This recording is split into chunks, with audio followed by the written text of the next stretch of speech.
ఉన్న బంగారాన్ని విడిపించి ఆ రోజు ఆన్లైన్ రేటుకే మేము కొంటాం. Sharma gold company.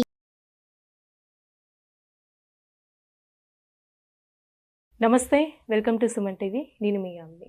ప్రస్తుతం మనతో ఉన్నారు ప్రముఖ ఆధ్యాత్మికవేత్త, ప్రముఖ జ్యోతిష వాస్తు పండితులు డాక్టర్ గుండపూడి శివ సుధీర్ శర్మ గారు ఉన్నారు. గురుగారితో మనం మాట్లాడదాం. నమస్కారం గురుగారు. శ్రీమాత్రే నమః. శ్రీ గురుభ్యో నమః.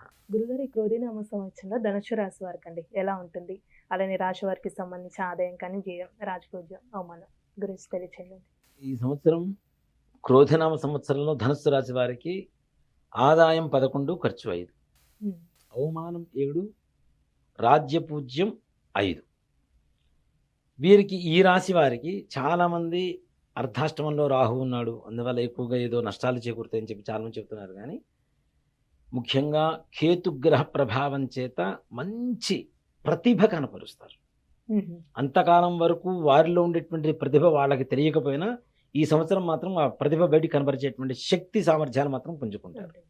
చాలా బాగుంటుంది వీరికి ఈ సంవత్సరం. ఆర్థికంగా ఎలా ఉంటుందండి ఈ రాశి వారికి? ఆర్థికంగా కూడా వీళ్ళు స్వయం ప్రపత్తి మీద మంచిగా సంపాదించేటువంటి యోగం ఉంటుంది. ఒక ఉద్యోగం చేస్తూ కూడాను ఇంకొక దాంట్లో శ్రద్ధ చూపిస్తూ దాని మీద ఏదైనా పని చేస్తూ దాని ద్వారా మంచి లాభాలు పొందేటువంటి అవకాశం బాగా పొందుతూ ఉంటారు ఈ సంవత్సరం. వ్యాపారస్తులకండి ఎలా ఉంటుంది? చిన్న వ్యాపారం కానీ పెద్ద వ్యాపారం చేసుకునే వాళ్ళకి, ఎవరికైనా వ్యాపారస్తులు చిన్నవాళ్ళైనా పెద్దవాళ్ళైనా సరే విశేషమైనటువంటి రాజయోగం పట్టబోతుంది, ధనయోగం పట్టబోతుంది. కాబట్టి ఇప్పుడు డబ్బులు వచ్చినప్పుడు మనం లెక్క లేకుండా ఖర్చు చేస్తే లక్ష్మీదేవి అట్లానే వెళ్ళిపోతూ ఉంటుంది. వచ్చినప్పుడు జాగ్రత్త పరుచుకుంటే చాలు. కాబట్టి ఈ సంవత్సరం ధనయోగం ఉన్నది. కాబట్టి ఈ సంవత్సరం మీరు బ్యాంకింగ్ చేసుకున్నది నెక్స్ట్ భవిష్యత్తు రోజులకి తప్పనిసరిగా ఉపయోగపడేటువంటి స్థాయిలో వీళ్ళు సంపాదిస్తారు. ఇప్పుడు వివాహ ప్రయత్నాలు చేసే వాళ్ళకి ఎలా ఉంటుందండి ఈ సంవత్సరంలో? కుదిరే అవకాశం? వివాహం వారికి కూడాను బాగా, అంటే కొంచెం ఒడిదుడుకులతో కుదురుతుంది నాన్న. ఒక్కసారి కుదరదు, కానీ మంచి విశేషమైనటువంటి సంబంధాలు వస్తాయి. అవి కొన్ని నిరాశపరుస్తూ ఉంటాయి. నిజంగా మాట చెప్పాలంటే ఎంగేజ్మెంట్ వరకు వెళ్ళి అక్కడ క్యాన్సిల్ అవ్వటం ఇట్లాంటివి కూడా జరుగుతుంటాయి. కాబట్టి అక్కడ నిరాశపడాల్సిన అవసరం ఏం లేదు. తప్పనిసరిగా మంచి యోగం కలుగుతుంది. అంటే ఈ రాశి వారికి ఏమైనా ఆరోగ్య సమస్యలు ఉన్నాయంటారండి? ఆరోగ్య సమస్యలు పెద్దగా చెప్పుకోదగ్గట్టుగా లేవు, కానీ చిన్న చిన్న సమస్యలు అయితే వస్తూ ఉంటాయి. ముఖ్యంగా ఈ తలకి కళకి సంబంధించినటువంటివి, చెవులకు సంబంధించినటువంటి సమస్యలు, ఈ చెవిపోటు, చెవు నుంచి బ్లడ్ రావటం, ఈ చీము, రక్తం ఇట్లాంటివి పట్టడం, ఇట్లాంటివి ఎక్కువగా జరిగేటువంటి అవకాశాలు ఉన్నాయి. కాబట్టి ఎక్కువగా కర్ణభేరికి సంబంధించినటువంటి అనారోగ్య సమస్యలు సూచించబడుతున్నాయి. కాబట్టి కొంచెం జాగ్రత్త వహించడం అనేది మంచిది. అలానే రాశి వారికి అండి ఒకవేళ ఇల్లు కొనాలనుకునే ల్యాండ్కి సంబంధించి ప్రయత్నాలు చేస్తే ఎలా ఉంటుంది? చక్కగా ప్రశాంతంగా కొనుక్కోవచ్చు. వాళ్ళు ఆశించినంత మేరకు లాభాలు వస్తాయి. అధికంగా వస్తాయని చెప్పను, ఆశించినంత వరకు మాత్రం లాభాలు వస్తాయి. గృహయోగం ఉంది, భూయోగాలు ఉన్నాయి. కొనుక్కోవాలి అని చెప్పి ఎప్పటి నుంచో దాచుకున్నటువంటి డబ్బును ఇన్వెస్ట్ చేయడం ద్వారా మంచి లాభాన్ని పొందడం అనేది తప్పనిసరిగా కలుగుతుంది ఈ సంవత్సరం. ఇప్పుడు ప్రైవేటు ఉద్యోగస్తులు, గవర్నమెంట్ రంగానికి సంబంధించండి, వీళ్ళకి ప్రమోషన్స్ కానీ ఇలా ఉంటాయి అంటారా? తప్పనిసరిగా ప్రభుత్వ ఉద్యోగులకు మాత్రం మంచి విశేషమైనటువంటి ధనయోగం పట్టబోతుంది, రాజయోగం పట్టబోతుంది. దాంట్లో కూడాను ప్రభుత్వ ఉన్నత అధికారుల మన్ననలు పొందడం ద్వారా ప్రమోషన్స్ వస్తాయి. వాళ్ళు కోరుకున్న చోటుకి ట్రాన్స్ఫర్స్ అని నేను చెప్పలేను, కానీ తప్పనిసరిగా ప్రమోషన్స్ మాత్రం తప్పనిసరిగా వస్తాయి. ఈ ప్రైవేట్ ఉద్యోగస్తులు ఉంటారు, వీళ్ళకి అంతంత మాత్రంగా ఉంటుంది. పర్లేదు, ఓకే, అంత ముందు కంటే కొంచెం బెటర్ పొజిషన్కి వచ్చామన్న సంతృప్తి తప్పితే బెస్ట్ పొజిషన్కి వచ్చామన్న ఆనందం మాత్రం కాదు. పర్లేదు అనిపిస్తుంటుంది. ఈ రాశి వారికి అండి ప్రయాణాలు చేస్తే అంటే ఏ విధంగా ఉంటుంది? కలిసి వస్తుందంటారా? కొంచెం ఏమైనా ప్రమాదాలు ఉన్నాయంటారా? వాహన ప్రమాదాలు సూచిస్తూ ఉన్నాయి.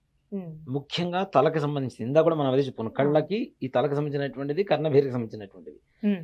అంటే వాహన ప్రమాదం చేస్తే, వాహన ప్రయాణాలు చేస్తేనే ప్రమాదాలు జరుగుతాయని చెప్పను. కానీ నేను తప్పనిసరిగా ఏదో ఒక రకమైనటువంటి ప్రమాదం వల్ల వీళ్ళకి దెబ్బలు తగిలేటువంటి అవకాశాలు, కర్ణభేరి ఇట్లాంటివి దెబ్బతింటాలు ఇట్లాంటివి మాత్రం జరిగే అవకాశాలు ఎక్కువ ఉన్నాయి. కాబట్టి యాత్రల విషయంలో, ప్రయాణాల విషయంలో జాగ్రత్త వహించడం మాత్రం మంచిది. ఇప్పుడు కోర్టు సమస్యలు ఉన్న వాళ్ళకి ఎలా ఉంటుందండి ఈ సంవత్సరంలో? పెండింగ్ కేసు, కోర్టు సమస్యల్లో ఎవరైతే శత్రువులుగా ఉన్నారో వాళ్ళంతటా వాళ్ళే ఈ కేసులు విరమించుకొని వీళ్ళకి మిత్రులుగా మారి మరలా సజావుగా ఉండేటువంటి పరిస్థితి ఏర్పడుతుంది. శత్రువులుగా ఉన్నటువంటి ప్రతి ఒక్కరు కూడా మిత్రులుగా మారుతారు. కేవలం అంటే ఏంటి, వీళ్ళు మారుతున్నారు. ముఖ్యంగా ఎదురువాడిని శత్రువుగా వీడు చూడలేదు కాబట్టి ఎదురువాడు కూడా శత్రుత్వం నుంచి బయటకు వచ్చి మిత్రత్వాన్ని పొందుతారు. అంటే వీళ్ళ మైండ్ సెట్ మారబోతుంది. ముఖ్యంగా ఈ ధనుసు రాశి వారి మైండ్ సెట్ మారబోతుంది. ప్రతి ఒక్కళ్ళని కూడా మనవాళ్ళు అనుకునేటువంటి మంచి భావానికి రాబోతున్నారు. కాబట్టి తప్పనిసరిగా శత్రుబాధలన్నీ కూడా తొలగిపోతాయి. కోర్టు వ్యవహారాలు కూడా పెద్దగా కష్టపడకుండా సమసిపోతాయి. ఇప్పుడు భార్యాభర్తల మధ్య కానీ సంతానం పరంగా ఎలా ఉంటుందంటారండి?